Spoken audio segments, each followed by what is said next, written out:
vamos a otras ramas, y nos vamos en otras, en otras ramas, por ejemplo, el de contabilidad también tiene su sistema nacional de contabilidad, su sistema nacional de presupuesto y su sistema nacional de tesorería y así sucesivamente, ¿no? Lo que también tiene el sistema nacional de abastecimiento y así podríamos hablar de los 12 sistemas nacionales que tiene sistemas administrativos que tiene el Estado. Bueno, en específicamente, que vamos a tratar el Sistema Nacional de Salud, tiene una definición, ¿no? El Sistema Nacional de Salud dice, bajo la conducción, ¿quién nos conduce? El Ministerio de Salud. ¿Y para qué? Para ayudar a articular el cumplimiento efectivo de políticas públicas, dice, ¿no? E impulsar la articulación de los programas de salud en los 3 niveles de gobierno a nivel nacional o en todo el país. Cuando hablamos de 3 niveles de gobierno, hablamos gobierno central, gobierno regional y gobierno local. Entonces, estas funciones rectoras, miren, acá hay palabras importantes, funciones rectoras del Sistema Nacional de Salud. Priorizar y asignación de recursos. Cuando ustedes se interrelacionan en el tema administrativo, presupuestal, de ejecución en la administración pública, hoy en día habla el término priorizar. Priorizar, asignación de recursos. ¿Qué significa? De que toda mi gama de necesidades que yo pueda tener, ¿ya?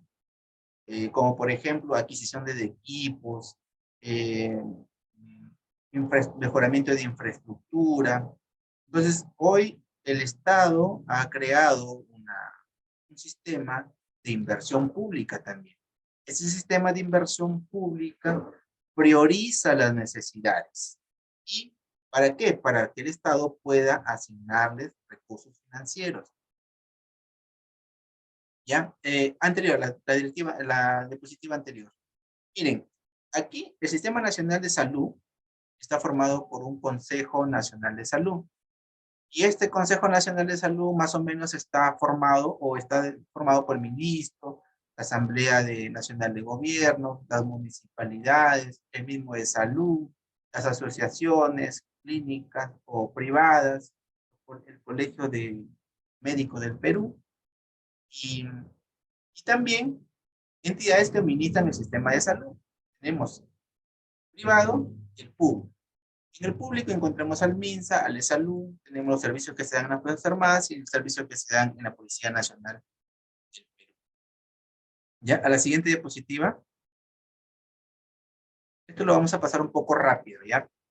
Porque me interesan mucho estos términos que vamos ahorita que ustedes es necesario que ustedes tengan en cuenta.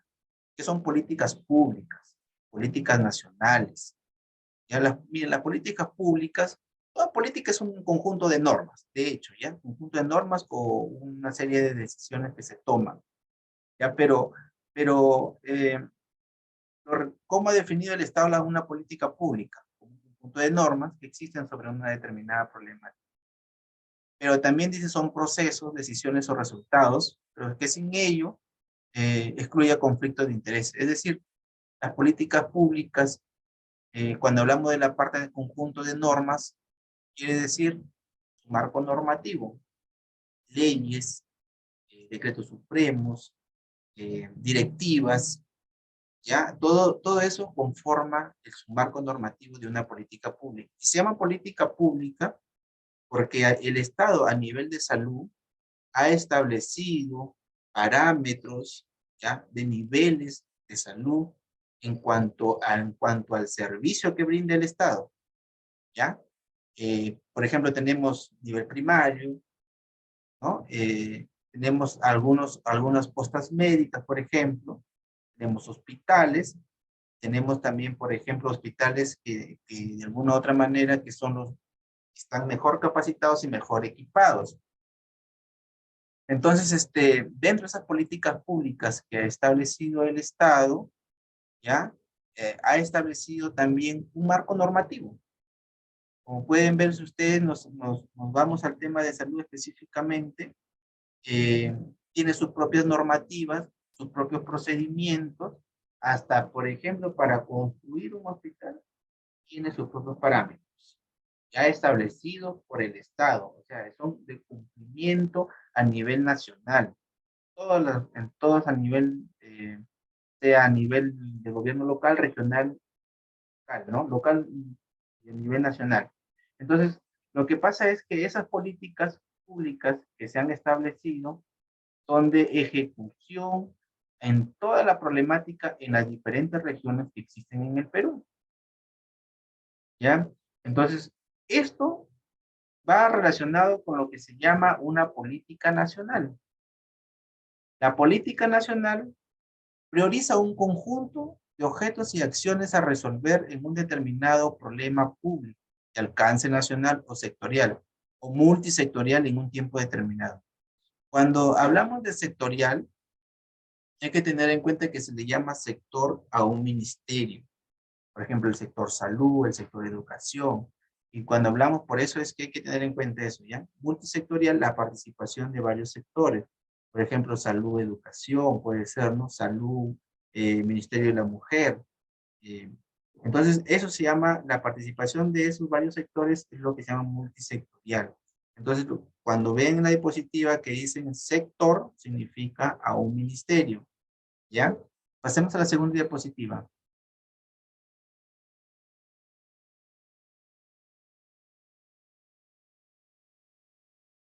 Avancemos, por favor, a la siguiente diapositiva.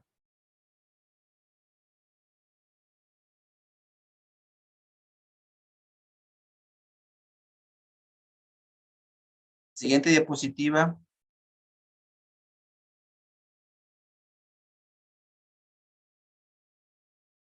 Mm, ¿hay retorno? ¿Me escuchan?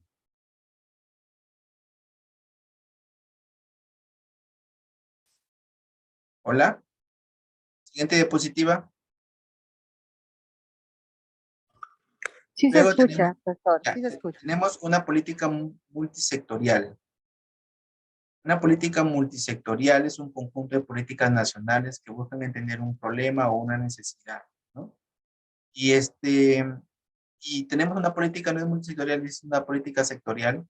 Es un subconjunto de políticas nacionales que afectan una actividad económica y social, pública o privada. Miren, aquí lo único que varía de todas esas políticas entre nacionales, sectoriales, multisectoriales, es la forma como se resuelven los problemas. ¿Ya? La política a nivel estatal ya están establecidas. Eh, el cómo se resuelven, eso implica, por ejemplo, el contexto, si es a nivel de gobierno regional, si es a nivel de gobierno local o nacional. Cuando hablamos nacional, hablamos de sectores, ¿ya? Entonces, por ejemplo, en un caso de un gobierno regional, tiene sus propias políticas también, pero esas propias políticas están enlazadas a las políticas nacionales. Esa es una política regional enlazada a su política nacional. Por eso es que existen los planes de desarrollo local, el plan de desarrollo regional. Dentro de los planes de desarrollo regional están establecidas las políticas a nivel de salud y las estrategias que se requieren a nivel de ese contexto o región o campo geográfico en que se desarrolla. Ya, simplemente esa de las políticas es una mirada nomás macro de cómo el Estado ha establecido a través del sector, o sea, a través del Ministerio de Salud, ha establecido los parámetros y políticas de salud y actuación.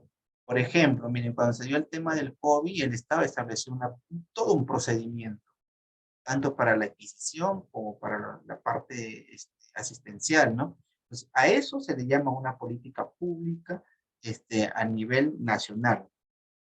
A la siguiente, por favor.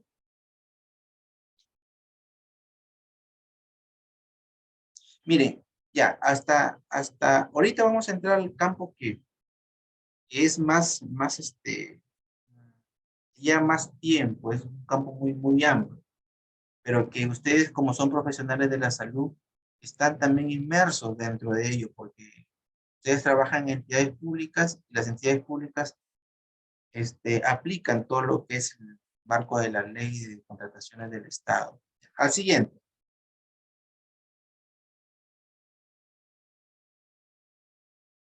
al siguiente, por favor. Miren, Cuando hablamos de una contratación del Estado, las entidades públicas, ustedes saben que tienen como finalidad el bien común, o sea, el beneficio a la sociedad, así está establecido. Todo procedimiento tiene como fin el bienestar social, ¿ya? Entonces, ahí, a eso nos vamos a centrar, porque la ley de contrataciones del Estado, como dice acá en la diapositiva, ¿qué es una contratación pública? Una contratación pública es un proceso en el cual una entidad o un ente público o un ente gubernamental abastece de bienes, abastece de servicios o cualquier otro servicio similar o compra, ¿no? Con la finalidad de ¿qué? De satisfacer una finalidad pública, que es nada más y nada menos que el bienestar común. ¿Ya? Por eso que aquí en la diapositiva, como pueden leer, está bien didáctico, dice, es un proceso a través del cual las entidades públicas abastecen bienes y servicios y obras, dice, ¿no? De manera oportuna y bajo las mejores condiciones de precio y calidad. Miren, la ley de contrataciones te habla de servicios, te habla de compra, servicio, te habla de obra, pero también te habla precio y calidad. Precio y calidad que son cosas fundamentales en la ley de contrataciones. ¿Ya? Y la finalidad pública que busca mejorar las condiciones de vida de los ciudadanos, es decir, el bienestar común. Ustedes pueden ver una imagen ahí de diferentes formas, bienes de servicios, consultorías, obras, etc., etc. A la siguiente diapositiva, por favor.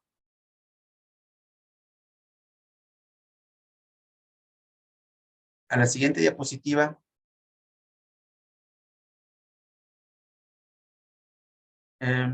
Ustedes se preguntarán, ¿para qué se realiza una contratación pública? Una contratación pública se realiza para satisfacer una necesidad pública, un resultado, un fin público, bienestar común es lo que se llama.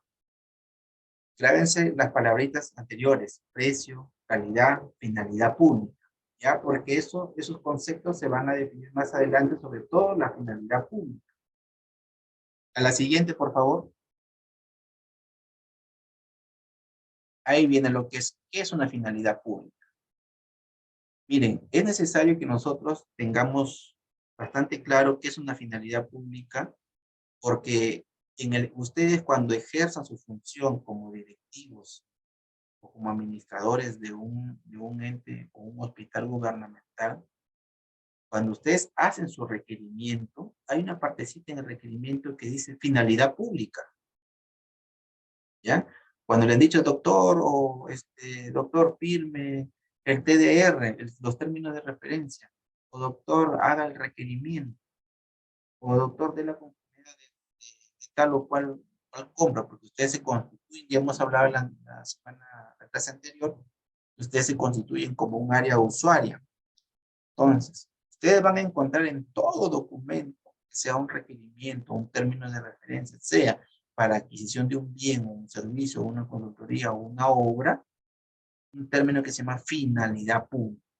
Y la finalidad pública, dice, es el interés público que se desea satisfacer con la contratación y que está ligada o relacionada a la naturaleza de las funciones de la entidad en concordancia con sus objetivos estratégicos. Es ubicar la entidad para la cual trabajamos. En este caso, una entidad o un hospital tiene sus propios objetivos estratégicos, tiene también su propia producción de servicio público. Entonces, cuando ellos dicen finalidad pública, significa determina qué o cuál de los, la adquisición, el servicio, la obra, la consultoría, ¿ya? ¿Cuál de esa finalidad va a satisfacer un bien, o va a significar una satisfacción al ciudadano? Entonces, por eso es importante tener bien definida esta palabrita finalidad pública. Miren, por ejemplo, en un hospital X de repente requieren la adquisición de equipo médico.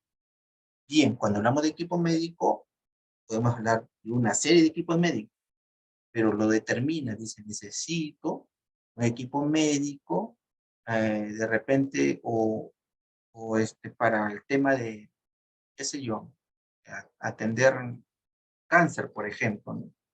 Entonces, ¿a dónde va tu finalidad pública? ¿A qué población lo estás direccionando? A una población justamente que tiene o que padecen esta enfermedad.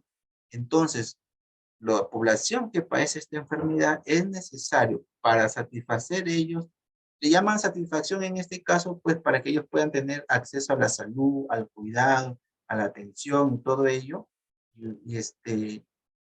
La finalidad pública es el equipo direccionado o encuadrado o enmarcado dentro de ese, de esa población que estamos tratando.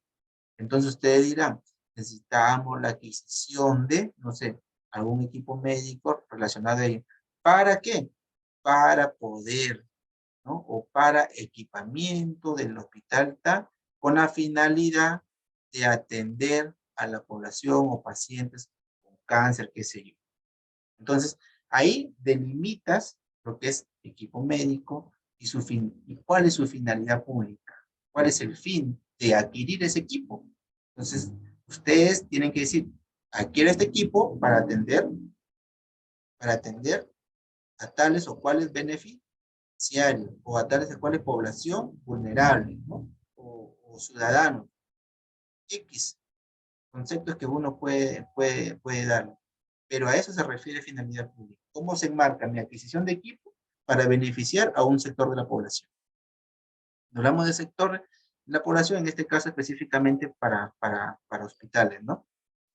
Entonces, no sé si ahí les quedó claro la finalidad pública. A mí me interesa que aprendan estos tipos de conceptos porque eso es lo que ustedes, como profesionales en la salud, van a ver en todo requerimiento, hasta cuando firmen un papel solicitando su requerimiento. La participación es abierta, por favor, ¿ya?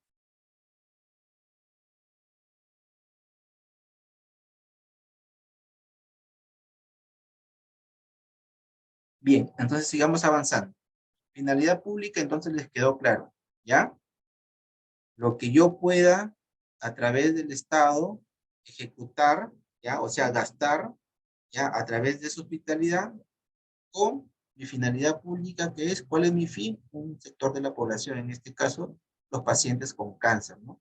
Pueden ser también el tema de nutrición, puede ser para el tema de repente, el tema de operaciones, qué sé yo. Pero nos permite tener una relación entre mi población que voy a atender y lo que yo voy a adquirir o el servicio que voy a también a solicitar. ¿Ya? Entonces, a la siguiente diapositiva, por favor.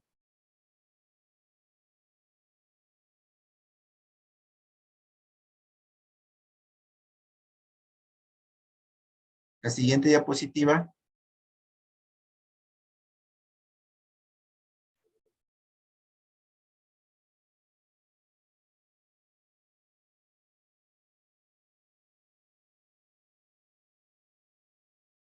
La siguiente diapositiva.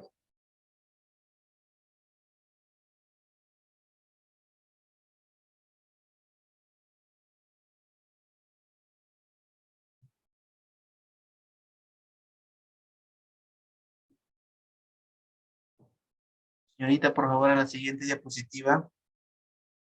Muy bien. Bueno, este es referencial de quienes participan en una contratación pública. Ya saben, las entidades gubernamentales y los proveedores. Y los proveedores pueden ser diversos, ¿no? Necesitamos, en este caso de salud, hay proveedores determinados, ¿ya? Y estos proveedores también se constituyen como proveedores aquellas personas que prestan servicio o profesionales de la salud que también prestan servicios como terceros, como una orden de servicio o una asesoría médica, ¿ya? También se constituyen ellos como proveedores.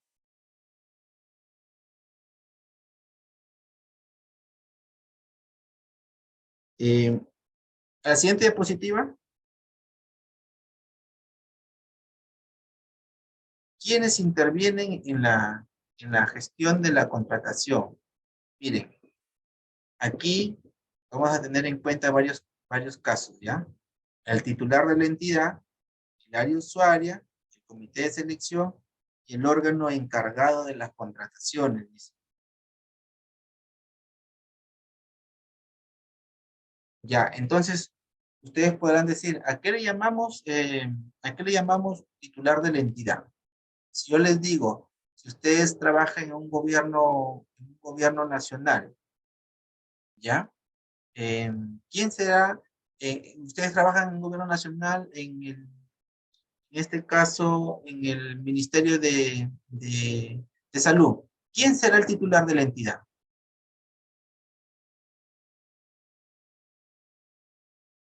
¿Me podrán decir quién es el titular de la entidad?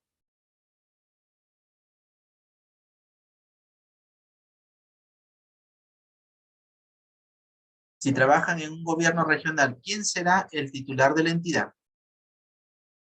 Si trabajan en un gobierno local, ¿quién será el titular de la entidad?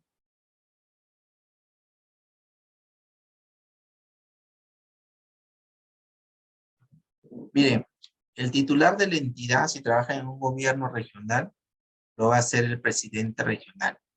Si trabajan en un gobierno local, lo va a hacer el alcalde. Si trabajan en un ministerio, lo va a hacer el ministro. El ministro va a ser el titular de la entidad. Entonces, ahí nosotros tenemos que tener en cuenta que siempre el titular de la entidad es la persona responsable de toda la entidad. Sea el alcalde, sea el gobernador regional, sea el ministro. Si es una unidad ejecutora, si es una unidad ejecutora, el titular de la entidad de esa unidad ejecutora es el director designado, en este caso puede ser por el ministro o puede ser por un gobierno regional, porque son los únicos que tienen unidades ejecutoras. ¿Ya?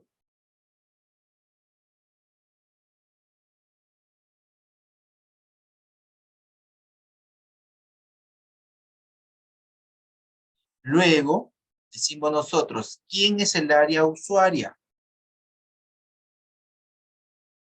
¿Quién es el área usuaria? La vez pasada, en la clase pasada, habíamos tratado lo que es el área usuaria. ¿Quién se constituye como área usuaria? Se constituye como área usuaria aquella área o aquellas personas que generan una necesidad en una entidad pública.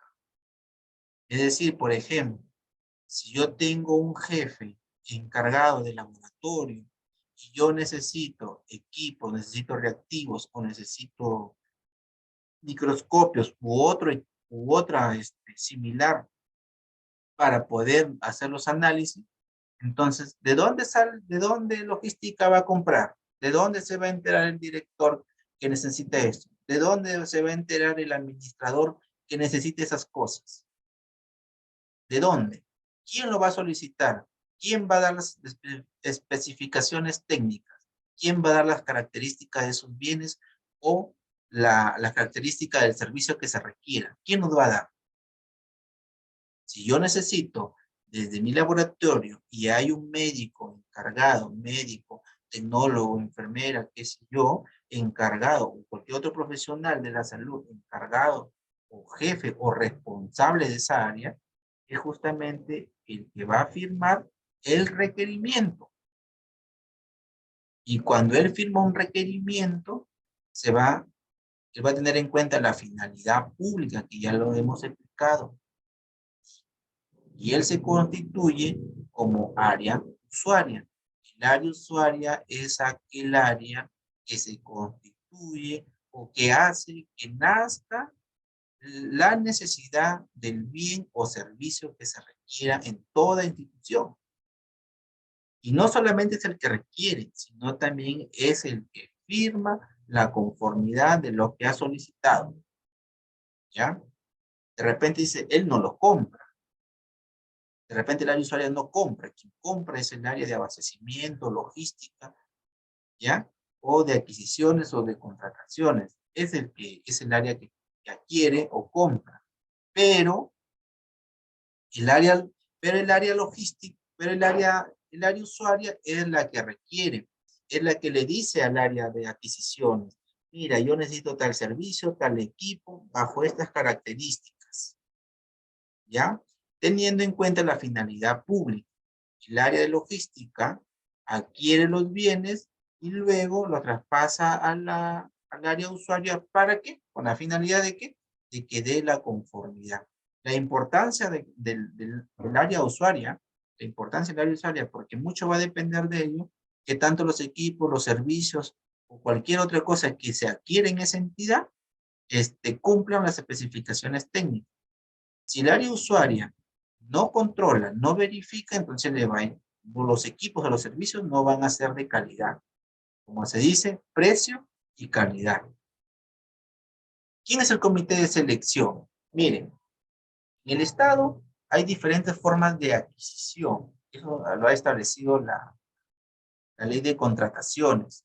Tenemos unas adquisiciones menores a 8 UIT, que son contrataciones directas, y las que son mayores a ello, son ya, pasamos a procesos de selección. Los procesos de selección son diversos. Entonces, cuando hay un proceso de selección, se forma lo que se llama el comité de selección. ¿Y quién conforma el comité de selección? Ustedes como profesionales de la salud, de repente en algún momento le dicen, doctor, enfermero, necesitamos que participe de la adquisición del equipo. Muy bien. Usted dice, pero ¿por qué me llaman a mí? Yo tendré algo que ver, no tendré algo que ver en esa situación. ¿Ya? Entonces, miren, los comités de selección siempre son integrados por 3 personas. ¿Ya? Esas 3 personas lo constituye siempre el área usuaria, como especialista, ¿no? Como especialista, porque él ha solicitado, conoce el equipo. Va, comúnmente siempre va el encargado, responsable de adquisiciones o un especialista en contrataciones. Y el tercero puede ser un especialista externo que acompaña a las 2 personas que están conformando ya el comité para que se pueda adquirir un bien. Puede ser un equipo muy complejo y necesariamente necesitan del área usuaria, del médico, que da las características del que va a adquirir, el jefe de adquisiciones, de logístico, o pueden contratar un tercero externo que pueda participar dentro de ese comité de selección. Pero siempre son 3. 3 titulares, 3 suplentes. Y el órgano encargado de las contrataciones. El órgano encargado de las contrataciones en toda entidad pública es el área de abastecimiento, o también área de adquisiciones, o el área de logística. En algunas entidades existe, ¿no?, la denominación de sugerencia de logística, pero a la misma vez tienen una encargatura de un área específica de adquisiciones, ¿no? Y hay una persona encargada de ver ese tema. Y a veces suelen participar en la adquisición, el logístico y el área usuaria, en este caso de los hospitales, ¿no? Entonces, miren, como pueden ver, este gráfico es muy ilustrativo, porque el titular de la entidad es el que nombra, es el que designa mediante resolución al comité de selección, porque el área usuaria, su importancia de ella es que de él van a nacer, o de esa área nace la necesidad, ¿ya?, bajo ciertas especificaciones técnicas establecidas en la ley de contrataciones, ya teniendo en cuenta la finalidad pública, y dependiendo de la contratación o de la cantidad que quiera adquirir, se selecciona si es menor a 8 UIT, en este caso, bueno, ahora es 9 UIT, si es menor a 9 UIT o mayor a 9 UIT. Entonces, si es menor, las compras son directas, se cotizan con 3, 4 participaciones de proveedores, de acuerdo al bien que quieran o servicio que quieran adquirir. Cuando es mayor a los 9 UITs, ya se forma un comité de selección. Ahí viene la importancia del comité de selección. Y el órgano encargado de las contrataciones, pues ya sabemos que es el área de logística, abastecimiento, de contrataciones, con como sus diversas denominaciones que puedan tener. Bueno, hasta aquí hay alguna pregunta. Si no es así, pasamos a la siguiente diapositiva, por favor.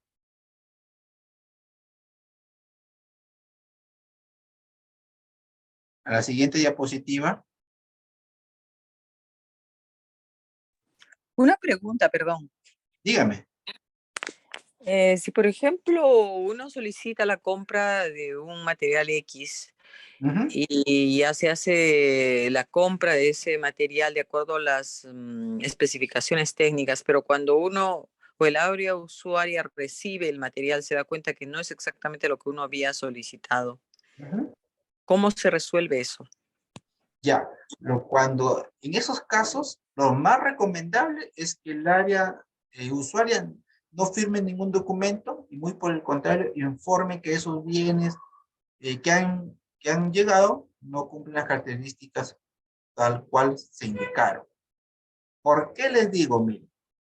Porque si bien es cierto, la ley de contrataciones te señala un procedimiento, pero también paralelamente a cada acción administrativa que tenga que ver con la ejecución presupuestal y financiera, es decir, que tenga que ver con dinero del Estado, genera una responsabilidad administrativa, civil y penal.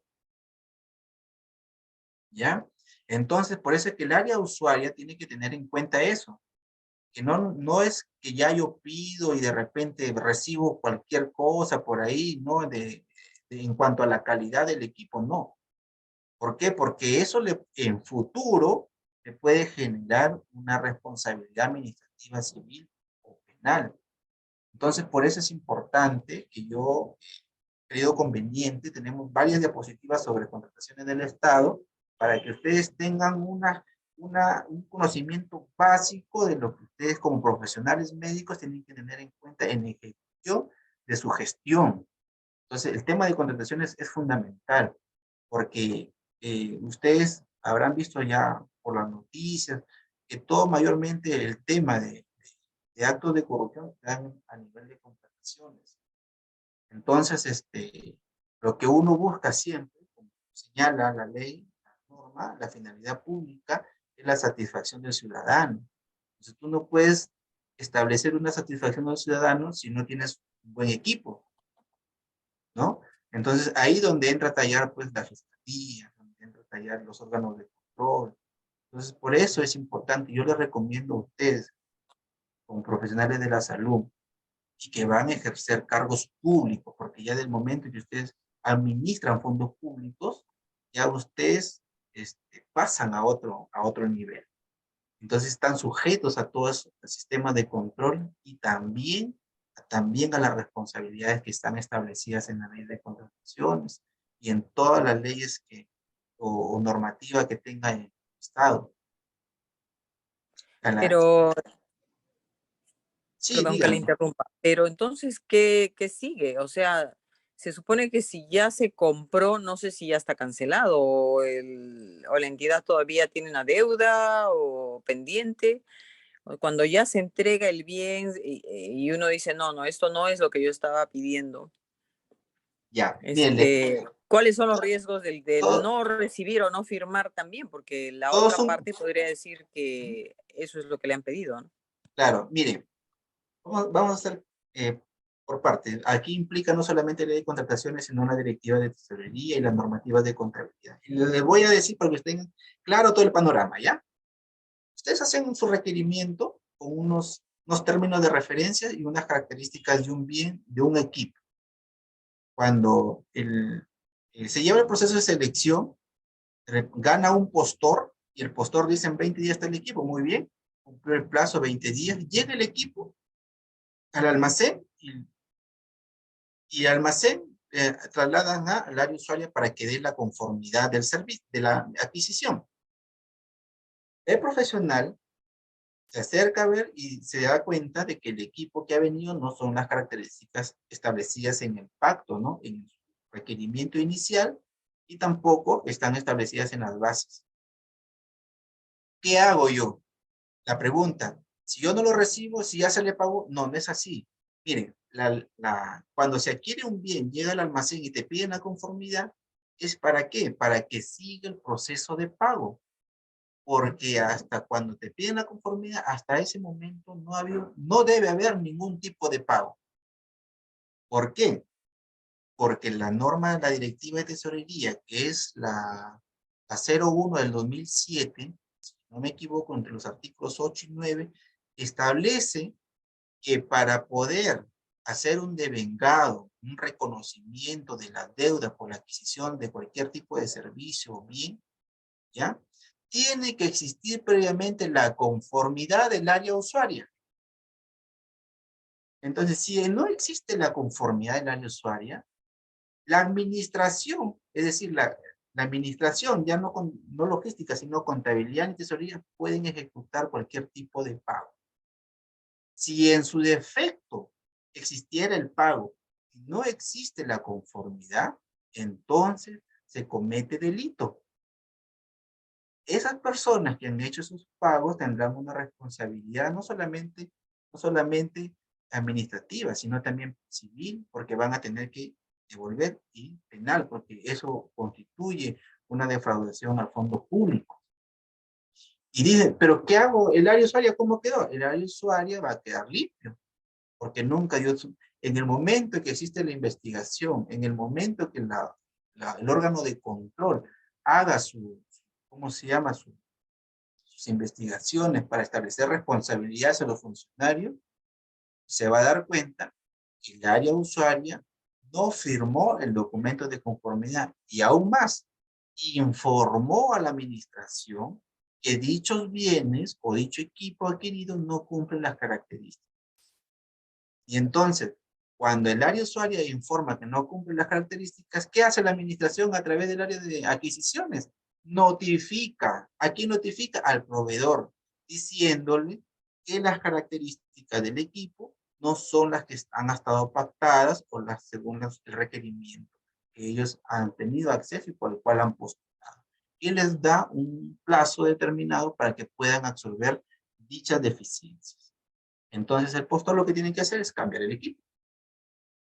Si no sucede lo que yo les he dicho, si el área usuaria no toma, ¿cómo se llama?, acciones respecto a ello, tengan por seguro de que el área usuaria y todos los demás funcionarios en la ejecución del gasto van a tener todos esos tipos de responsabilidades antes mencionadas. Es lo que sucede en la práctica. No sé si les quedó alguna duda, algo que yo les pueda aclarar. De repente Sí, muchas gracias. De repente me escucharon la palabra de vengado. Miren, la ejecución del gasto se da en las siguientes fases. Presupuesto, ¿ya? Luego pasa a contabilidad y el giro, pago que se da en la oficina de tesorería. Para que la oficina de contabilidad pueda devengar, pues es una fase dentro del CIAF, que hemos visto las herramientas en la clase pasada, el compromiso de vengo y giro, ¿ya? Compromiso, ¿quién hace? Logística. Devengado, ¿quién hace? Contabilidad. Giro, ¿quién hace? Tesorería. Entonces, la fase de la contratación la hace logística, la fase del reconocimiento del gasto, contabilidad, y la fase del pago lo hace tesorería. Entonces, el devengado es un principio contable que se ha establecido y que está normado en la directiva de tesorería, y esa fase se realiza en la oficina de contabilidad. Contabilidad tampoco es que lo hace a ciegas. Contabilidad sabe de que para poder ellos hacer un devengado, sus documentos, todos sus documentos, tiene que constar la conformidad del área usuaria. Caso contrario, rechazará o devolverá el expediente para que se junte. No solamente eso, tiene que estar la firma del almacén, toda una serie de requisitos que son necesarios para efectos del pago. Entonces, hasta ahí no sé si ha quedado claro, o hay otra pregunta.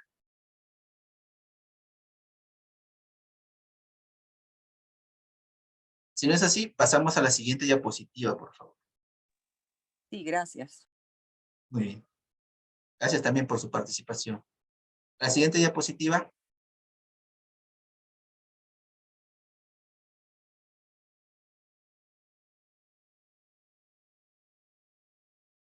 Bueno, quienes tienen derecho a participar en una contratación pública del Estado, ¿no? Los que tienen derecho a participar en la contratación pública son todos los proveedores, sí, pero los proveedores son personas naturales o personas jurídicas debidamente constituidas.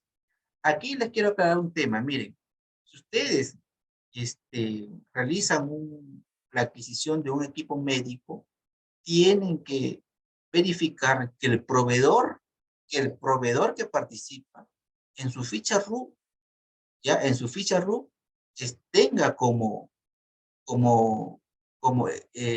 económico principal, ya, tenga el rubro al cual están participando. Por ejemplo, no puede ser que alguien que tenga como rubro económico principal la venta de licor y te esté vendiendo, por ejemplo, reactivos. Ya eso es observable. Entonces, por eso es que es importante también tener en cuenta, chequear que los proveedores también estén dentro del rubro de salud, para que puedan ellos participar en las adquisiciones, tanto de bienes o servicios que puedan requerirse en una entidad hospitalaria, ¿no? Al siguiente, por favor.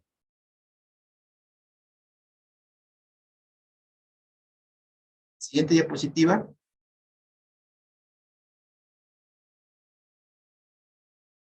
¿Cuáles son los requisitos, dice, para participar en procedimientos de selección? Bueno, una persona que participa no solamente en un hospital, ya es para en cualquier entidad pública. Yo, proveedor, presto mi servicio a una entidad pública, lo primero que tengo que tener es mi registro nacional de proveedores.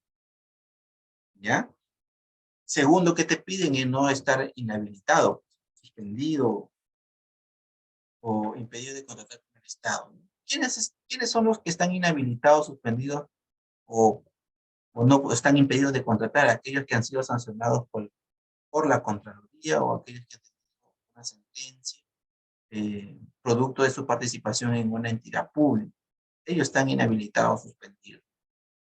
Cumplir con los requisitos técnicos inherentes. Bueno, esto de cumplir con los requisitos técnicos inherentes significa aquellos que tienen que cumplir los términos de referencia que la entidad lo requiera, ¿no? Si yo, por ejemplo, necesito la contratación de un odontólogo, entonces el área usuaria dirá, necesito un odontólogo, médico de repente titulado, con ciertas características. Cuando él participa en ese proceso, ya en ese procedimiento de selección, entonces tiene que presentar su RNP, tiene que estar habilitado y tiene que también cumplir con los términos de referencia establecidos por el área usuaria. A la siguiente, por favor. Miren, acá, ¿cuál es el papel que cumple este órgano de contrataciones del Estado? ¿No?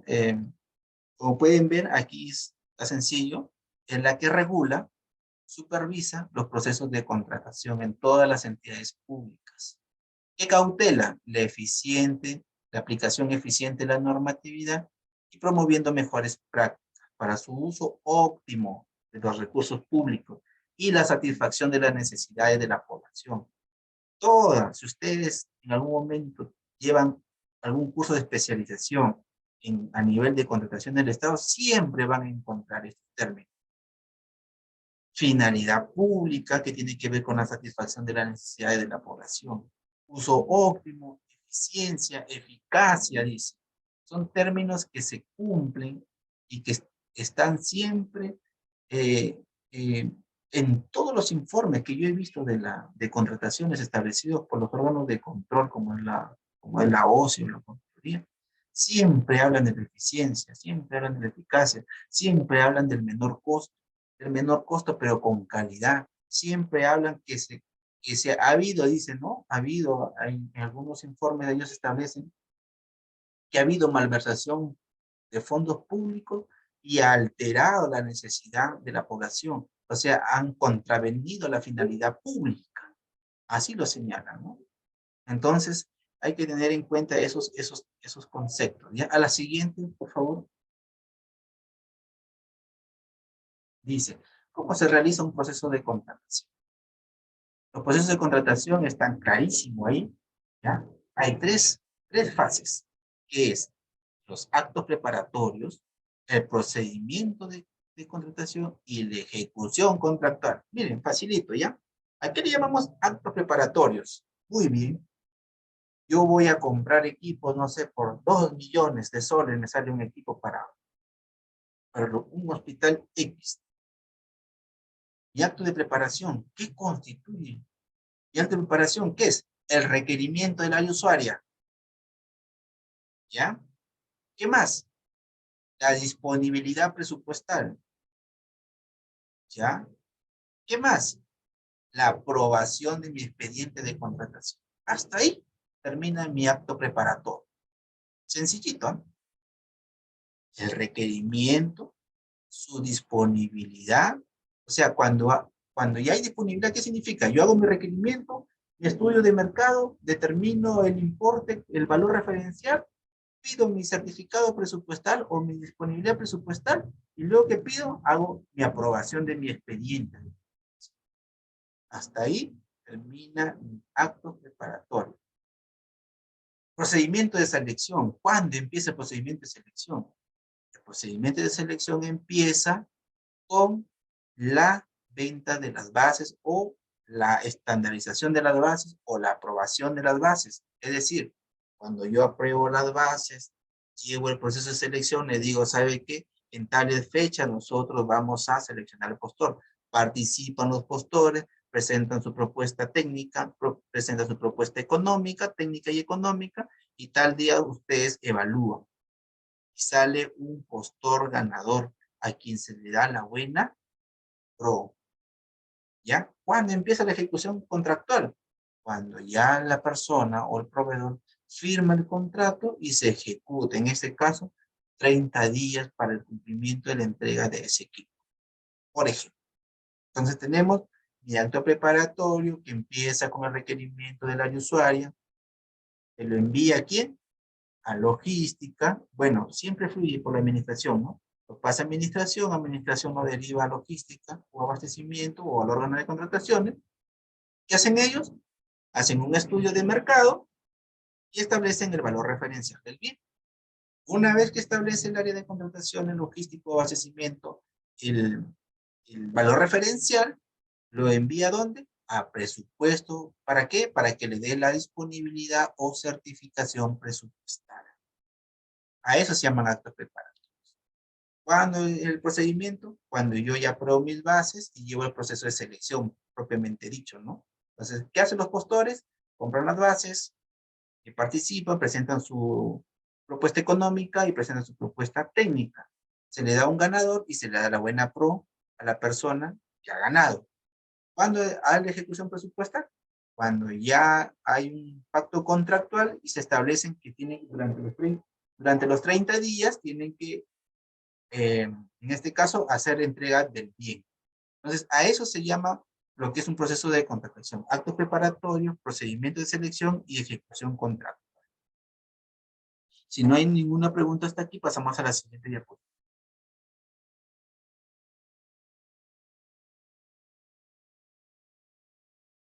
A la siguiente diapositiva, por favor.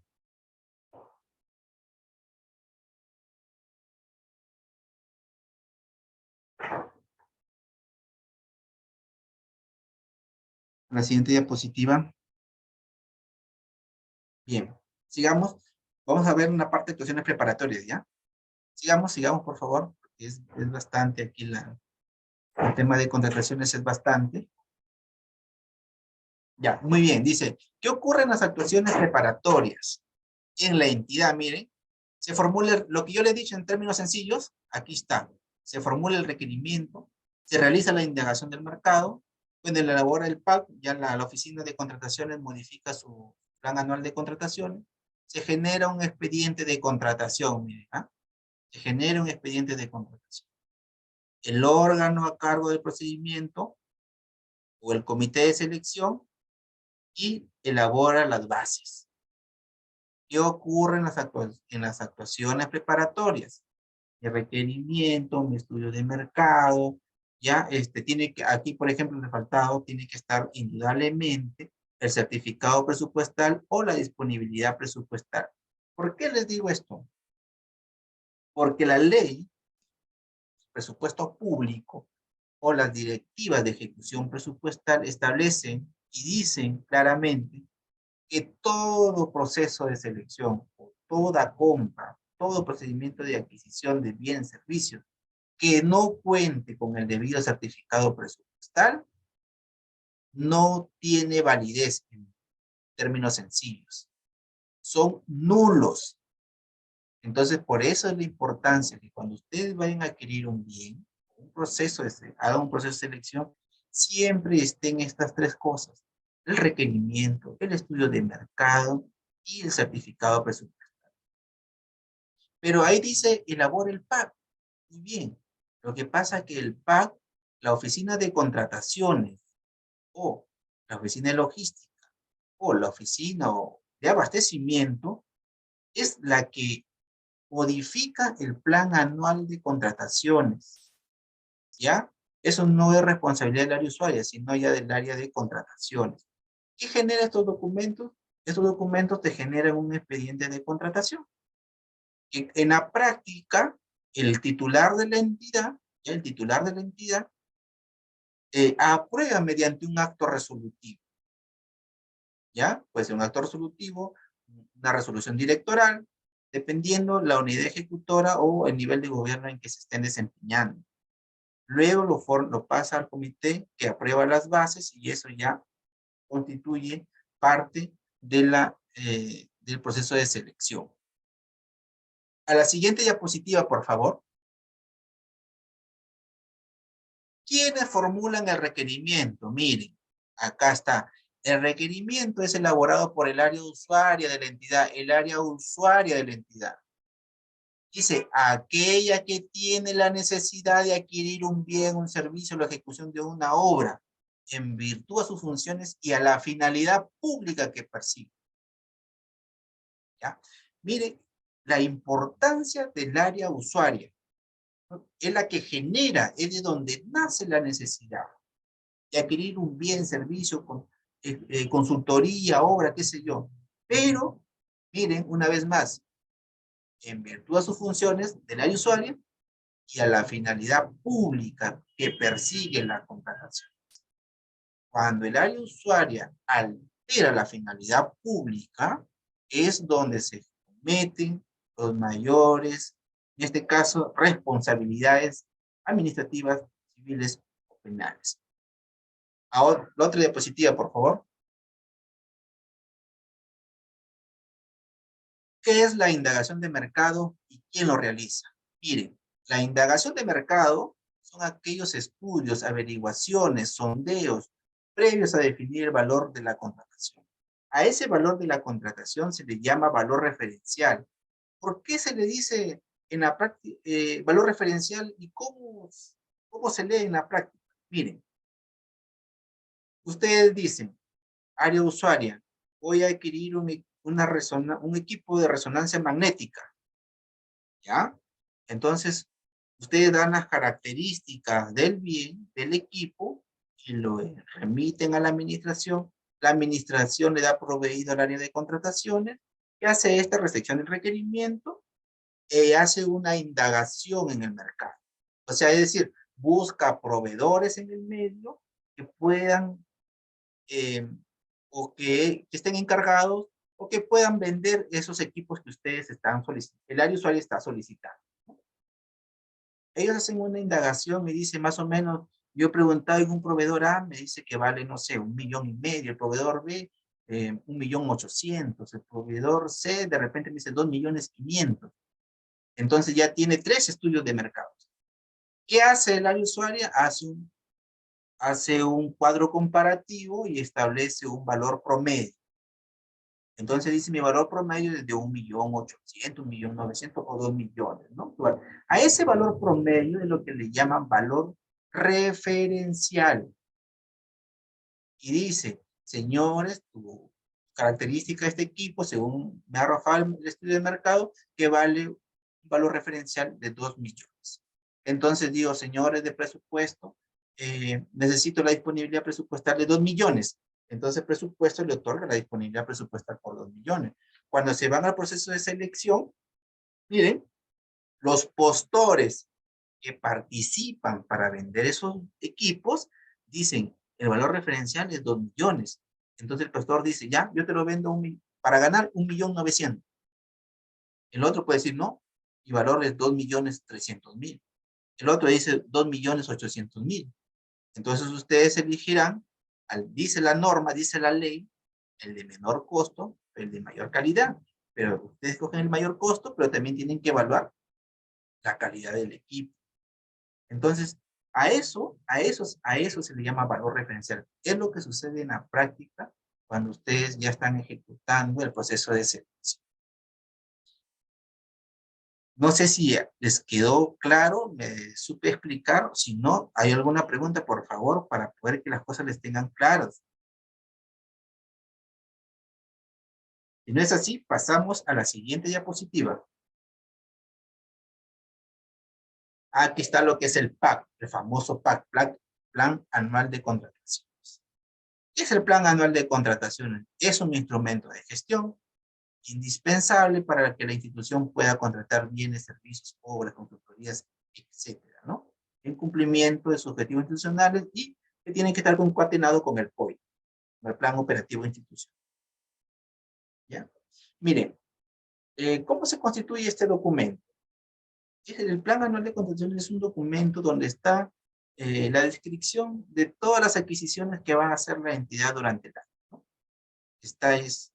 Dice, yo voy a adquirir equipos, voy a adquirir reactivos, voy a adquirir, no sé, también equipamiento para las áreas administrativas, ¿no? Impresoras, qué sé yo. Entonces, cuando de repente surge la necesidad de, yo dije que en el año iba a comprar qué sé yo, un equipo, a ver, para, no sé si me pueden ayudar con un nombre de algún equipo, un equipo X, ¿ya? Pero, según la necesidad, me surge comprar un equipo Y. Entonces, ¿qué hago? Yo cuando hago el requerimiento, el área de logística, abastecimiento, revisa que ese equipo Y no está en el plan, no está descrito. Entonces, ¿qué hace? Modifica su plan anual de contrataciones e incluye la adquisición de ese equipo Y para que se pueda adquirir.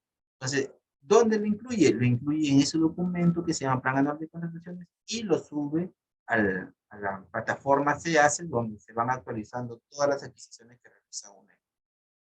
¿Ya? A la siguiente diapositiva, por favor. Disculpe, ¿quién hace la modificación, dijo usted? El órgano de contrataciones, no el área usuario, el órgano de contrataciones. Ellos son los encargados de realizar las modificaciones. O sea, abastecimiento. Abastecimiento, así es. Abastecimiento, logística u órgano de contrataciones. Gracias. Dice, ¿qué papel juega el órgano encargado del procedimiento de selección? ¿Ya? Él se encarga de la preparación, conducción y realización del procedimiento de selección hasta su culminación. Miren, ya hemos hablado de los actos preparatorios. Ya ustedes saben hasta dónde llegan los actos preparatorios. Pero ahora ya estamos ya dejamos de calentar, ahora entramos al campo, a jugar, como se dice, ¿no? Y ese órgano de contrataciones, que lo constituyen 3 personas, 3 titulares, ¿ya? Es el encargado de ¿qué? De preparar, conducir y realizar el procedimiento de selección. Es decir, elaboramos las bases, aprobamos las bases, ¿ya? Y aún más, una vez preparadas y elaboradas las bases, conducimos. ¿Por qué dice conducción? Porque viene la participación de los postores. Los postores envían sus propuestas técnicas y su propuesta económica. Y ustedes tienen que conducir ese procedimiento. ¿Ya? Y ustedes lo conducen ¿hasta cuándo? Hasta su culminación. ¿Cuándo culmina un proceso de selección? Culmina con el otorgamiento de la buena pro. Y posteriormente el contrato. ¿Ya? Pero hasta el otorgamiento de la buena pro. Por eso dice comité de selección y el órgano encargado de las contrataciones. El órgano encargado de las contrataciones siempre es el área de abastecimiento, logística o contratación. Problema logística, abastecimiento u órgano de contratación, ¿no? A esto le llaman. Y el comité de selección aparecen 3 porque son 3. Ya les vuelvo a repetir. Lo constituye siempre el área usuaria, lo constituye un órgano de contrataciones, que puede ser de logística o abastecimiento, y un tercero, que puede ser el administrador o cualquier otro profesional que la entidad haya contratado para que pueda participar dentro de ese comité de selección dada la especialidad, la dificultad o la complejidad del producto o de la adquisición que se vaya a hacer. Pasamos a la siguiente diapositiva, por favor. Miren, aquí que es un expediente de contratación. El expediente de contratación es un conjunto de documentos que conforman una contratación, ya sea bienes, servicios u obras. El órgano encargado de las contrataciones entrega al presidente del comité de selección, ya, en el expediente aprobado. Dicho comité se instale, bueno, ya. En fin, letras. Como les explico. ¿Cómo está formado el comité, el expediente de contratación? Ustedes ya saben, cuando dicen expediente de contratación se aprobó, allá, requerimiento, estudio de mercado. ¿Qué más? Disponibilidad o certificado, ¿cierto? Eso es lo que llama el conjunto de documentos que conforman una contratación. A eso se le llama expediente de contratación. En la práctica, esos documentos se aprueban con un acto resolutivo, con una resolución directoral. Se aprueban. ¿Ya? Es esencial que ese expediente de contratación esté aprobado mediante un acto resolutivo, porque así lo demanda la norma. Y con eso pasan a la siguiente fase, que es la elaboración, estandarización y aprobación de las bases. Sigamos a la siguiente, por favor. Ya pasamos a la otra fase, ¿ya? ¿Qué tipo de procedimientos de selección hay? Miren, hay licitación pública, hay concurso público, hay adjudicación simplificada, selección de consultores individuales, comparación de precios y subasta inversa electrónica. Miren ustedes, señores profesionales de la salud, que ejercen alguna dirección o que también trabajan en una entidad pública, que están inmersos de forma indirecta muchas veces en cualquier tipo de contratación. Ustedes, la ley de contrataciones ha establecido lo que están aquí, tipo de proceso de selección. ¿Cuándo se da el concurso público? Cuando, por ejemplo, ustedes postulan a una plaza, ¿ya?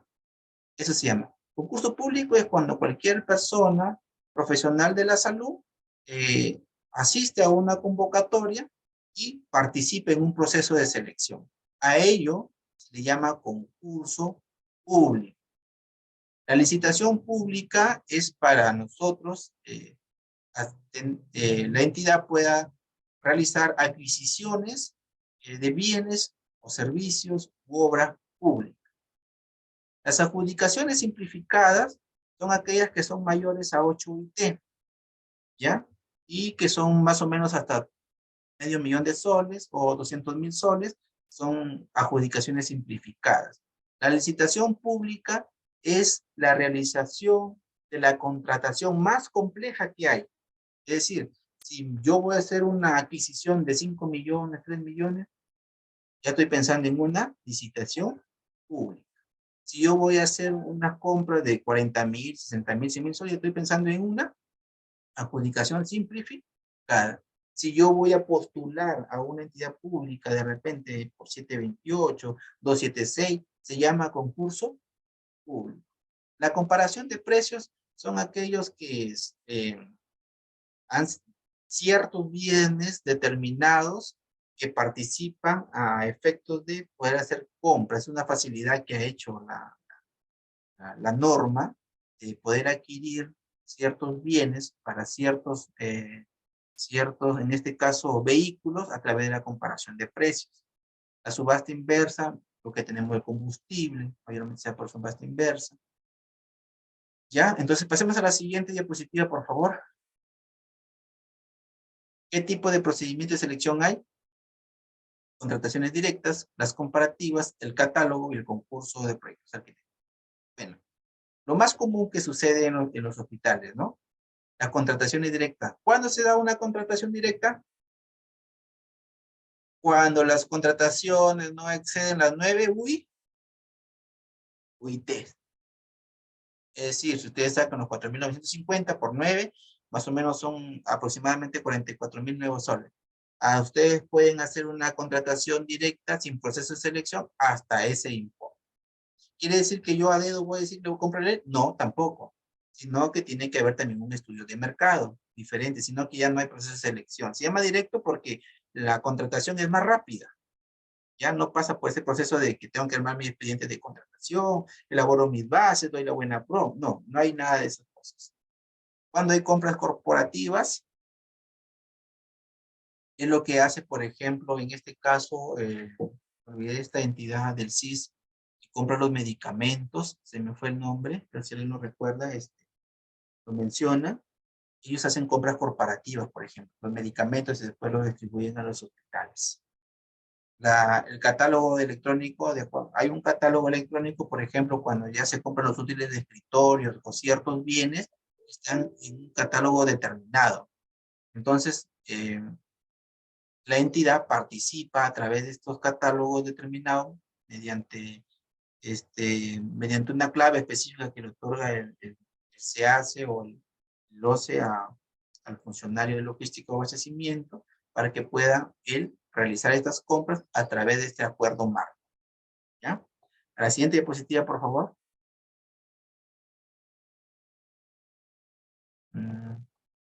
Pasamos a ver ya el tema de los procesos, ya, licitación pública y concurso público, dice. Miren todos los procedimientos que tiene que hacerse en general de una licitación, un concurso público, ¿ya?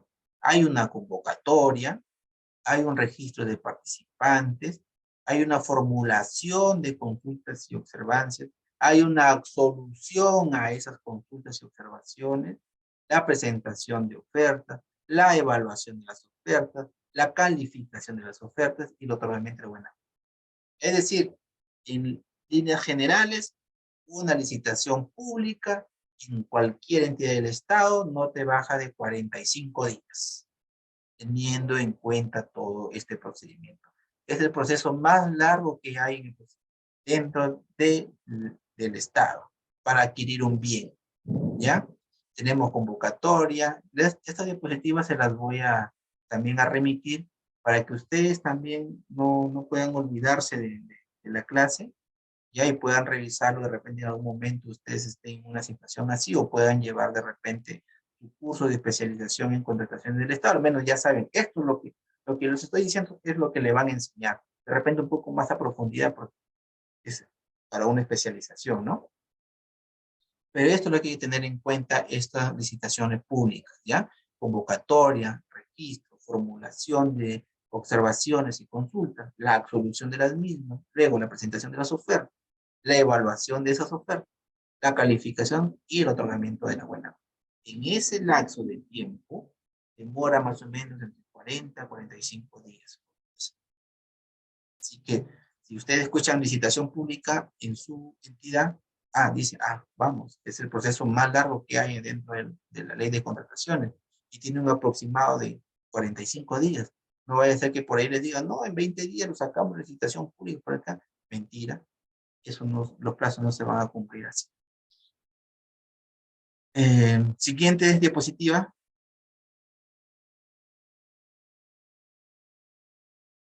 Siguiente diapositiva, por favor.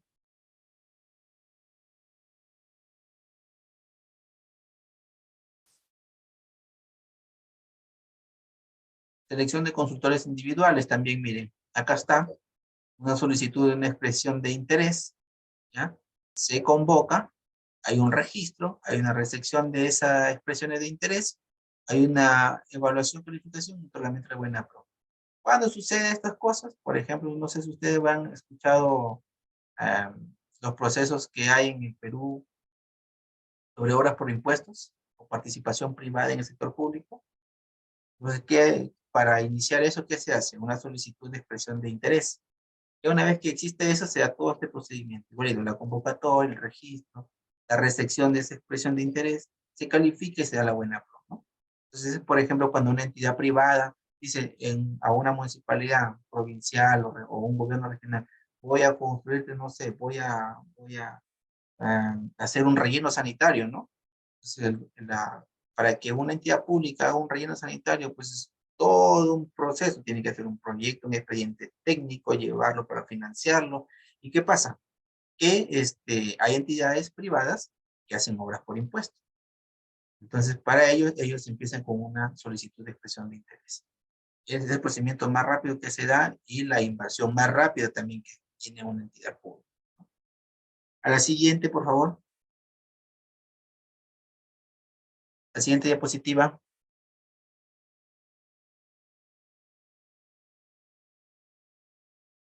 La comparación de precios, miren.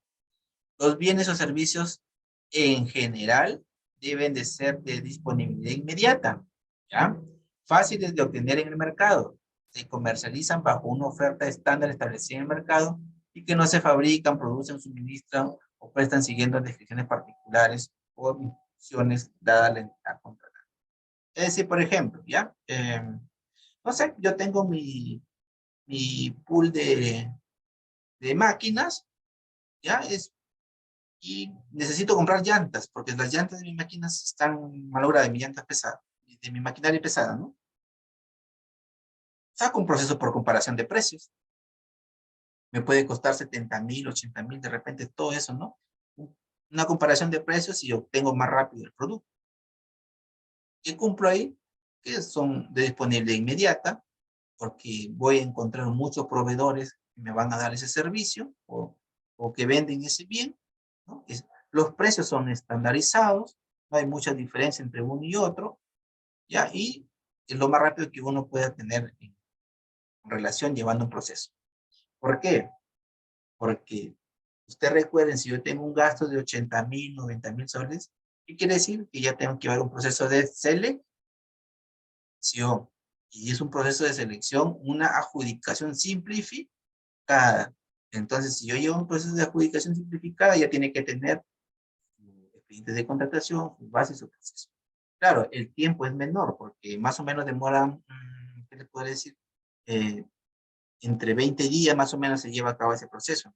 Pero en cambio, la comparación de precios es más rápido. Solamente busco, ingreso al sistema del SEACE, busco los proveedores y hago una comparación de precios y establezco y compro las llantas que me puedan ahorrar 10 días, ¿no? Puedo tener el producto. ¿Ya? A siguiente diapositiva, por favor. Bueno, la contratación indirecta, vamos pasando esto porque, a la siguiente, por favor, para poder que nos quede tiempo para las preguntas. No, antes la contratación directa me interesa. Ya, muy bien. La contratación directa es algo que se da en todas las entidades públicas. Es algo común. Los hospitales también igualito. La adquisición y arrendamiento de bienes muebles, por ejemplo, cuando se alquilan locales, la contratación de servicios de capacitación de interés institucional, los servicios especializados, asesoría contable, qué sé yo, o asesorías médicos, ¿no? La contratación es derivada de un contrato resuelto. Bueno, toda esta contratación directa, les repito, toda contratación directa tiene un límite, que son, ustedes pueden contratar hasta 9 UITs. ¿Eso significa que voy a contratar a dedo? No. Significa que yo no voy a llevar a cabo ningún expediente de contratación, ni bases, ni nada por el estilo, ni tampoco voy a entregar la buena pro. Simplemente hago mi requerimiento se evalúa que no pasa las 9 UIT, vale con 2, 3 cotizaciones para hacer mi estudio de mercado y en forma inmediata me están dando la atención del servicio o la adquisición del bien. ¿Ya? A eso se llama una contratación directa. A la siguiente diapositiva, por favor. A la siguiente.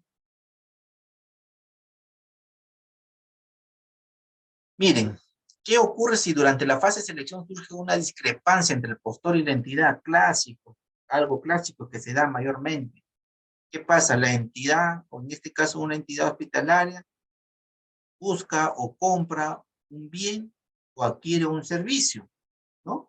Entonces, ¿qué pasa? Que entre los postores a veces no les gusta perder o a veces ya un poquito que direccionan el tema y el otro postor reclama, apela, ¿no? Y de acuerdo a las bases estandarizadas están. ¿Qué pasa? Que a veces esta apelación, ¿quién lo resuelve? Tiene que irse a veces hasta el Tribunal de Contrataciones del Estado, ¿ya? Y a veces los procesos se enmarcan en ese tipo legal y demoran meses y meses a veces para ser resueltos. Muchos de los procesos de selección que se hacen, que no se llevan de forma correcta desde un inicio, tienen este problema de que los proveedores pueden observar, pueden apelar, ¿ya? Y acudir al tribunal de contrataciones para que se les resuelva su discrepancia, ¿ya? A la siguiente, por favor.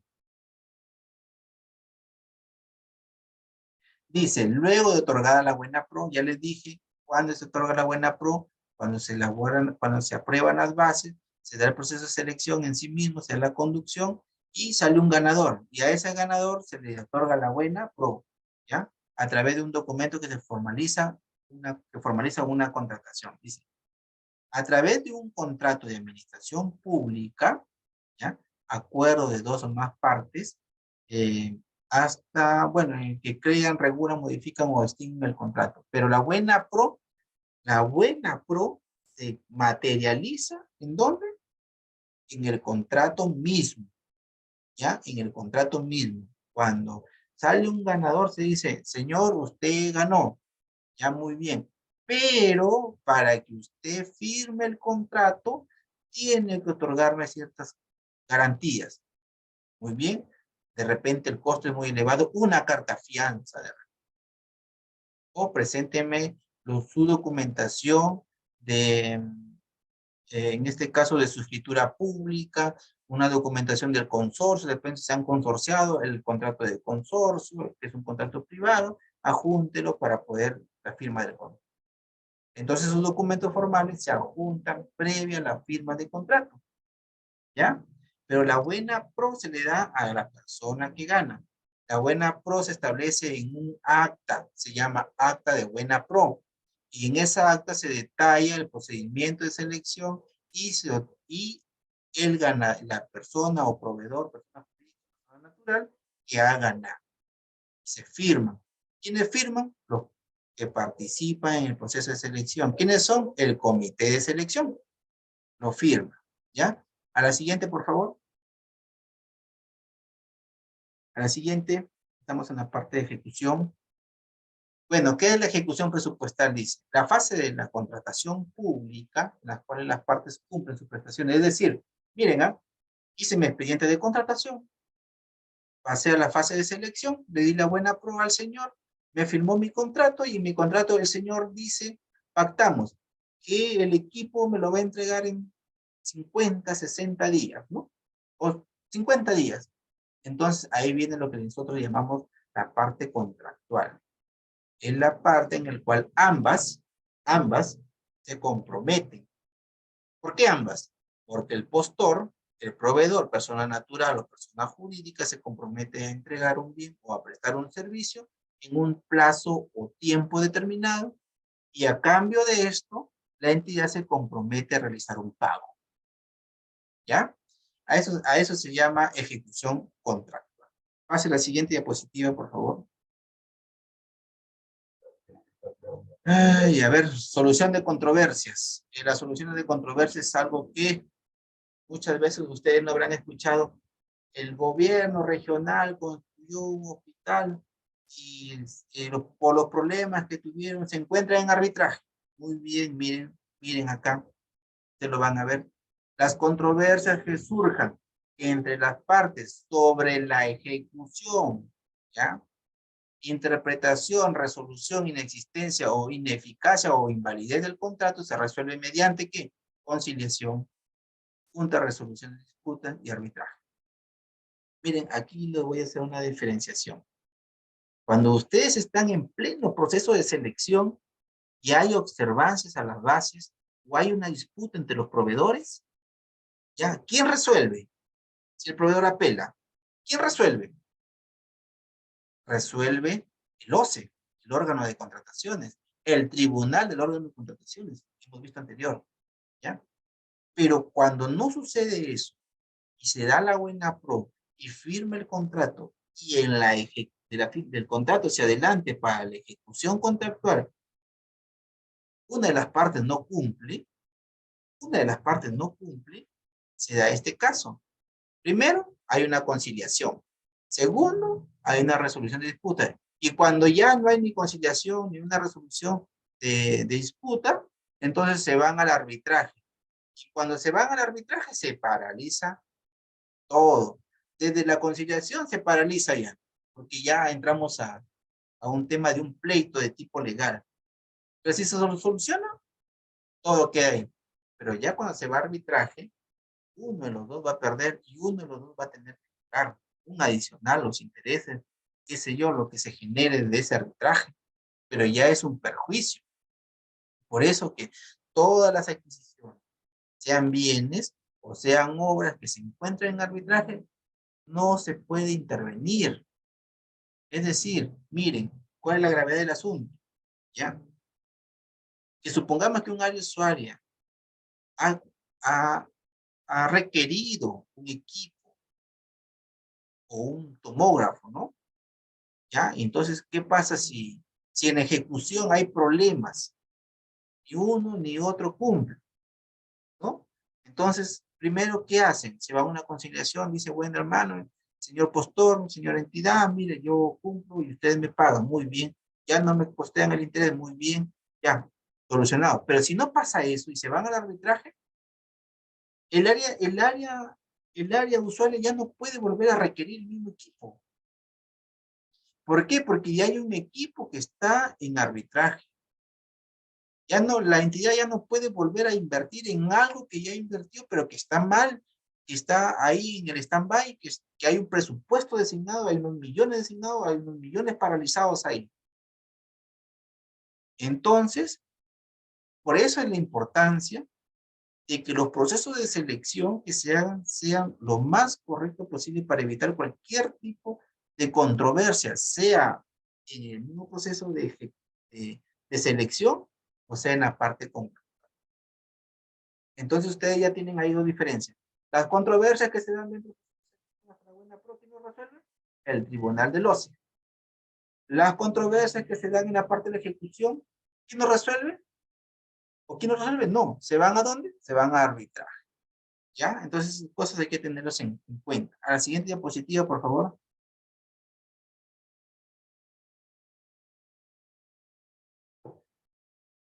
Muy bien, integridad y ética. Es algo que no se, siempre se debe de tratar, ¿ya? Porque justamente los mayores niveles de corrupción están en los temas de contrataciones del Estado, ¿ya?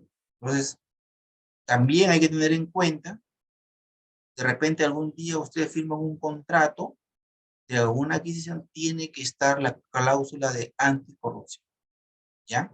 Si no está la cláusula anticorrupción, ustedes no firmen el contrato. Soliciten al área legal o al área que está haciendo las resoluciones que esté la cláusula anticorrupción. Ya es de uso obligatorio ahí en los prescrito en los contratos, ¿ya?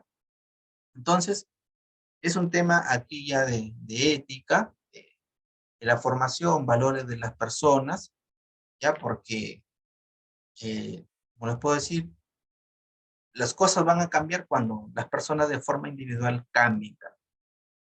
¿Ya? Pasen al siguiente, por favor. Este es un ejemplo de uno de los delitos que se dan, que son muy frecuentes, que es la colusión. No soy abogado, pero con experiencia he visto los temas de colusión. Estos temas de colusión pueden ser simples o pueden ser agravadas. Dependiendo de ello, es la pena. ¿Cuándo se coluden? Dicen, ¿no? ¿Cuándo se comete el delito de colusión? Cuando un conjunto de personas ya acuerdan, coordinan para poder defraudar al Estado. Es decir, desde mi área usuaria yo te puedo generar un equipo, ¿ya? Unas características de términos medios, lo compramos a un proveedor que nos vende un equipo como si fuera de alto nivel, ¿no? Un nivel alto, y el costo indudablemente es más, pero el equipo que nos entrega es de un nivel, pues, medio, ¿no? Entonces, ¿quiénes participan ahí? El área usuaria, ¿por qué? Porque es la que requiere y es la que da la conformidad. ¿Quién más? Los órganos de contratación, porque ellos han hecho el estudio de mercado, porque ellos han participado en el comité de selección. ¿Y quién más? De repente se va hasta el tesorero. ¿Por qué? porque es el que pagó. ¿Ya? Entonces, hay que tener mucho cuidado cuando uno está en el ejercicio de la función pública y tiene la capacidad de disponer fondos públicos, porque el bien jurídico que cuida, en este caso los órganos de control, son el fondo público y el bien común, o sea, el bien de la población, o lo que llamamos la finalidad pública. A la siguiente diapositiva, por favor.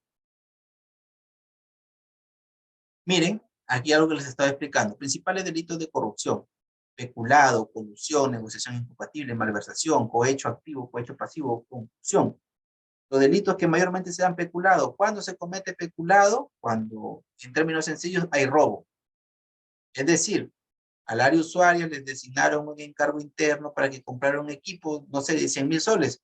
¿Pero qué hizo? Nunca compró el equipo, nunca rindió el dinero y se convierte. Y eso se llama delito de peculado. También puede haber peculado de uso. ¿Cuándo se comete el delito de peculado de uso?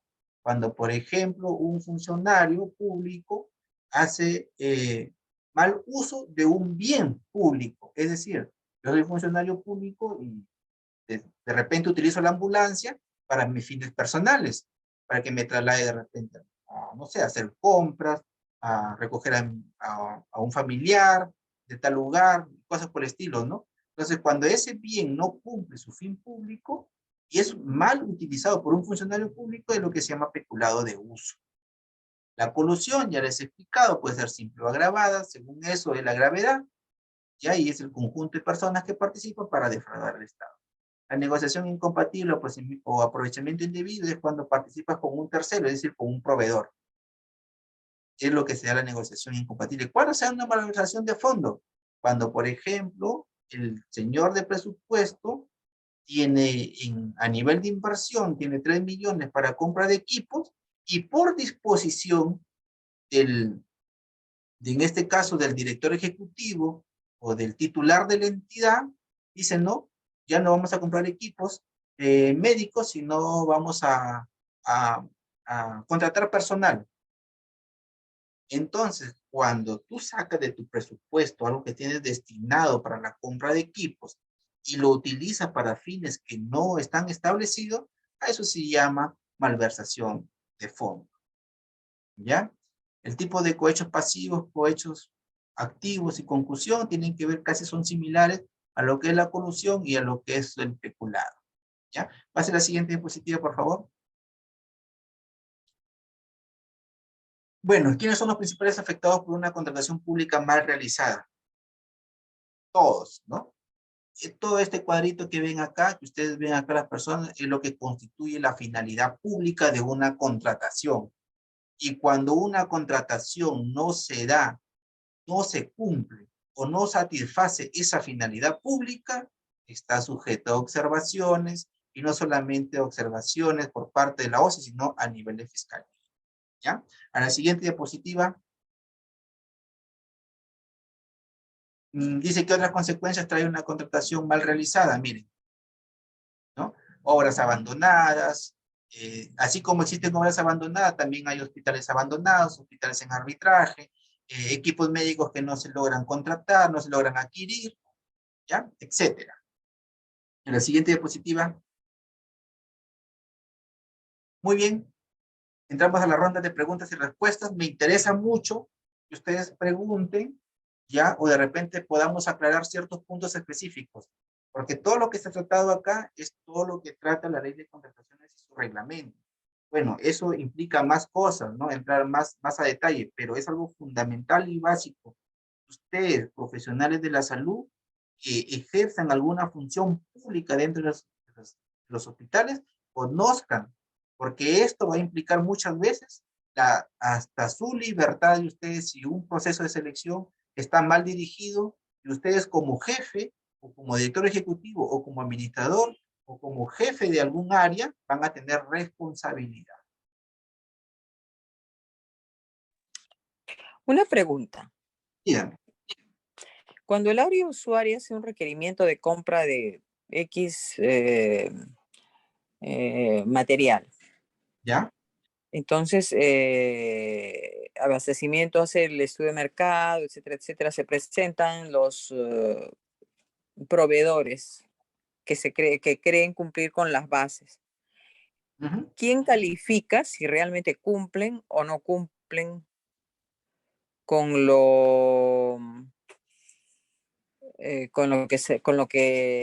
con el requerimiento?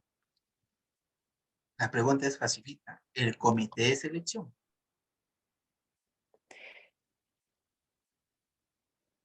Así es. El comité de selección es el comité por algo.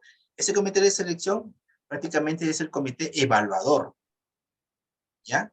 Ese Porque comité de selección tiene que tener una resolución. exactamente. En la práctica, como le digo, una vez aprobado ¿cómo se llama? El expediente de contratación mediante acto resolutivo, se forma un comité de selección que tiene que estar aprobado con un acto resolutivo también por parte del responsable, no en este caso el responsable, sino del director ejecutivo, si es una ejecutora, o el titular de la entidad, como lo hemos visto en la diapositiva en los gráficos anteriores. Si no tiene resolución el comité de selección, prácticamente no está formado. Tiene que tener necesariamente un acto resolutivo. Pero ¿quién propone a los que componen el comité de selección? La administración.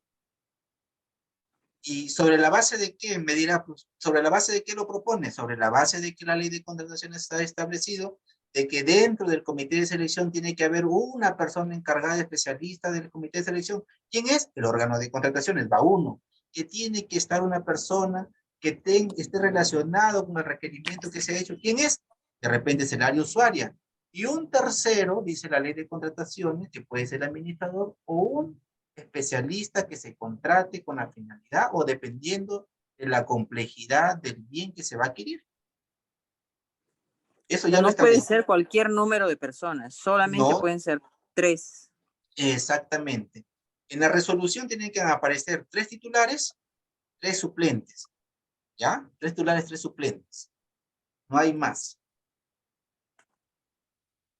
De esos titulares, perdón, de estas personas que van a conformar el comité de selección, del área usuaria solamente puede ser una. Así es. Una. Otra es del área de Administrativa, puede ser. Y una es del órgano ¿De qué área es la otra? del área de contrataciones.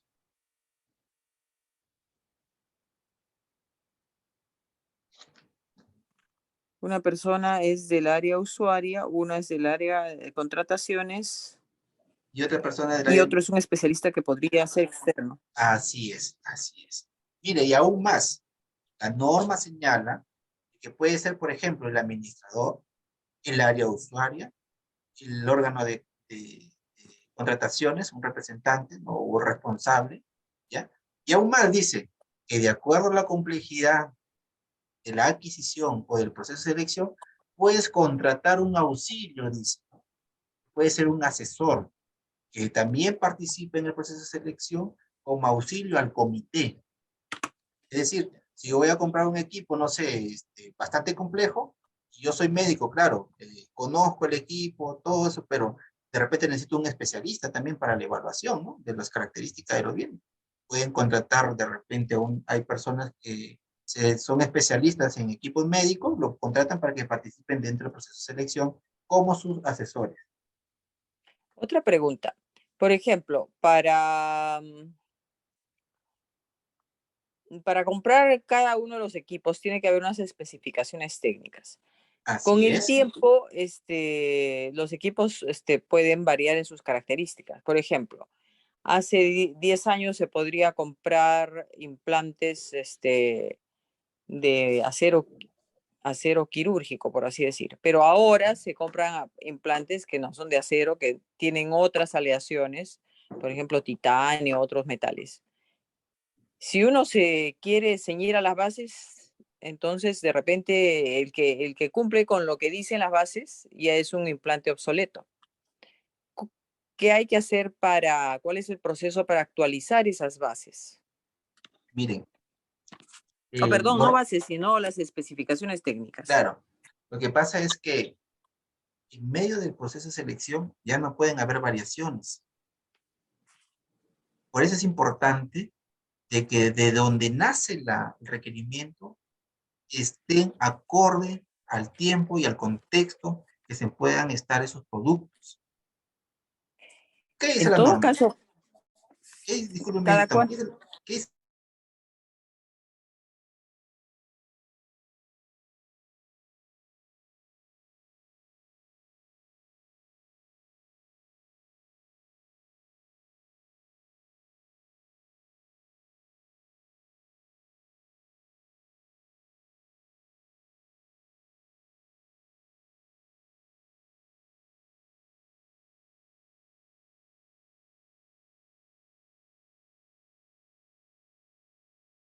Se reformula todo el tema.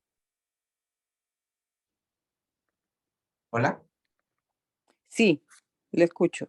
Ya, y se reformula el requerimiento. Bajo ese procedimiento es lo único correcto que ustedes pueden realizar a nivel de contratación. Caso contrario, pues no se ¿Cada cuánto, podría. cada cuánto tiempo se deberían revisar las especificaciones técnicas? Miren, la norma siempre parte con el tema de la oportunidad, ¿no? Como puede escuchar ahí en la normativa. La oportunidad significa de que si yo hago un requerimiento es para hacerlo de forma inmediata. Ya, pero ¿qué pasa? A veces uno hace un requerimiento, lo envía y pasan 6 meses, 8 meses y no hay atención. Es una problemática que pasa. Entonces, cuando ya sucede eso, ya ha pasado un intervalo de tiempo considerable, el área de contrataciones ya no puede convocar ese proceso, sino que tiene que devolver el requerimiento al área usuaria para que el área usuaria diga si continúa o persiste la necesidad bajo esas características o lo cambia. Ese procedimiento se da hasta antes que aprueben el expediente de contratación. No puede hacerse las modificaciones en pleno proceso de selección, porque ahí incurriría en una serie de faltas que podría muchas veces ser hasta responsabilidad civil, penal o administrativa, ¿ya?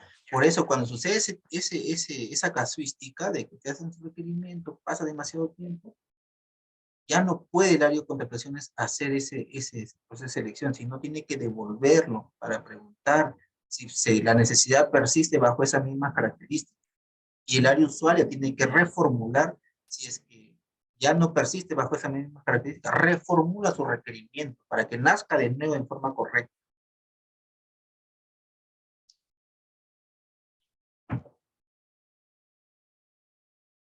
Gracias. Muy bien. ¿Alguna otra pregunta, aclaración? Por favor, estos temas es importante porque ustedes, como vuelvo a repetir, son profesionales de la salud y y están inmersos muchas veces en las adquisiciones que se dan en las entidades hospitalarias. Y aún más cuando ejercen alguna función de encargatura, de dirección, están sujetos a todos esos temas de responsabilidades antes indicadas.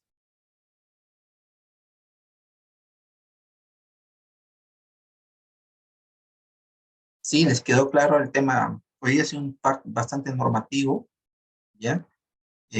Bueno, si ya no hay más preguntas, yo espero de que les sirva de mucho esta clase, ¿ya? Así he tratado de ser lo más puntual posible, porque la norma de contratación es bastante amplio, está su reglamento también, y todavía sobre ello también hay casuísticas que ha resuelto el tribunal, pero en lo posible he tratado de que sea lo más sucinto y lo más elemental que ustedes deban de saber para poder ejercer muy bien su gestión de ustedes dentro de una entidad hospitalaria. Si hay alguna pregunta, si no, la clase pues ha sido todo por el momento. Buenas noches. Una consultita, si nos podría mandar al WhatsApp, no sé si las diapositivas, porque siempre tener de repente. Claro que está Claro, muy bonito el tema, sí, sí está muy bonito y sí, pues sí se entiende. Muchas gracias. gracias. Ya, claro, sí, voy a encargar a la señorita, a la encargada del programa, Amado, para que ella les remita las diapositivas. Ya ella las tiene las diapositivas. Tanto Por la de... favor. Sí, Muchas gracias. ya, de nada, gracias también por su atención.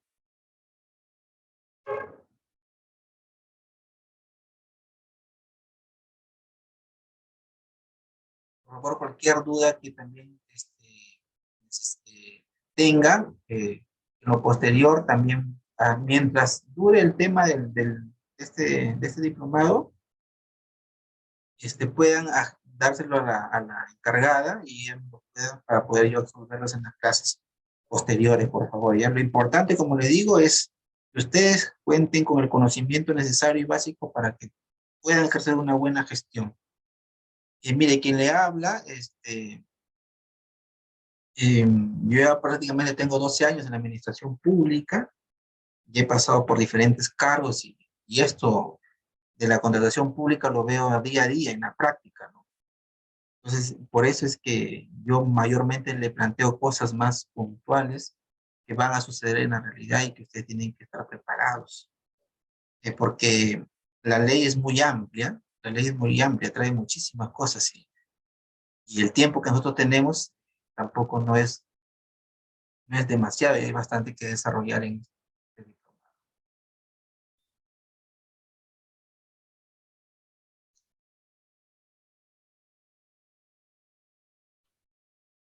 Entonces, ya no hay más preguntas.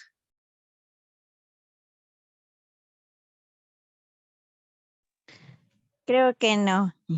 Ya, muy bien, entonces, a ustedes muchas gracias por su atención, espero que haya sido una clase productiva y ya saben, cualquier cosa que ustedes necesiten o aclarar en el transcurso de las semanas, ustedes pueden plantearlo sobre la mesa y nosotros lo tratamos de resolver. Ok, espero que Muchas gracias. haya sido nutritiva esta exposición y que tengan una muy buena noche y una semana hasta el próximo martes, que nos encontremos de nuevo. De igual manera para usted también. Muchas Muy bien. gracias. Gracias, Muchas gracias a gracias, todos. doctor. Gracias, Muchas gracias a todos. gracias.